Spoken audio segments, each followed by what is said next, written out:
The 2020 Democratic presidential candidate said President Donald Trump's claim that noise from windmills causes cancer is ridiculous and another symptom of his failure to provide leadership. Inslee noted that Trump's own Labor Department lists wind turbine service technician as America's second fastest growing job between 2016 and 2026, behind only solar installer.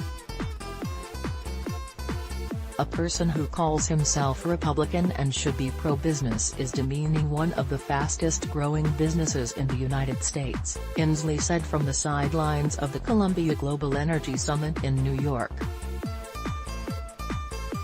Inslee, who will appear at a CNN town hall event on Wednesday, called the wind industry one of the most successful parts of the economy. U.S. wind power supported a record 114,000 domestic jobs in 2018, according to the American Wind Energy Association. Trump raised eyebrows last week when at a fundraiser he said of windmills, "They say the noise causes cancer." FactCheck.org concluded that there is no evidence that wind turbines cause cancer and cited an American Cancer Society statement saying it's unaware of any credible evidence linking the noise from windmills to cancer. PolitiFact agreed, rating Trump's statement "pants on fire." Trump's criticism of wind energy puts an exclamation point on his embrace of fossil fuels, most notably the coal industry. The administration slashed environmental regulations and made it easier to open new coal mines in a bid to fulfill Trump's campaign promises. Yet Trump has so far been unable to revive the coal industry due to fierce competition from cleaner fuel sources, including natural gas, solar and yes, wind. U.S. coal consumption dropped in 2018 to the lowest level since 1979, according to government statistics.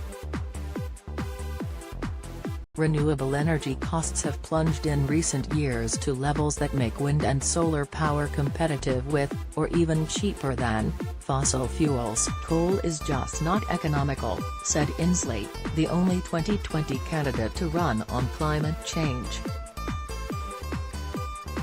The Democrat said Trump not only failed to save coal jobs, because it's not economically feasible, but he failed to create viable alternatives for coal workers. Under Inslee, Washington state has moved towards renewable energy and announced plans to close its final coal-fired power plant.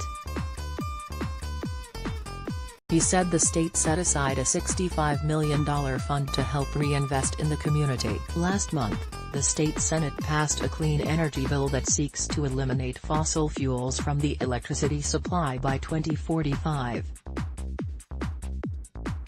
A similar proposal is making its way through the Assembly. "My state, according to Donald Trump, should be an economic wasteland right now because we've embraced clean energy," Inslee said at the Columbia Energy Summit.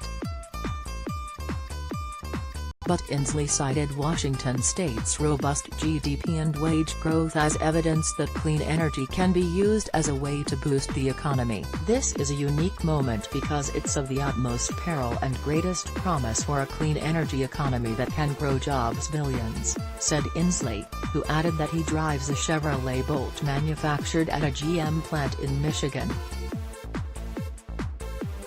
While coal is collapsing, America's oil and natural gas industries have boomed over the last decade thanks to the shale revolution, which has unlocked vast resources trapped underground.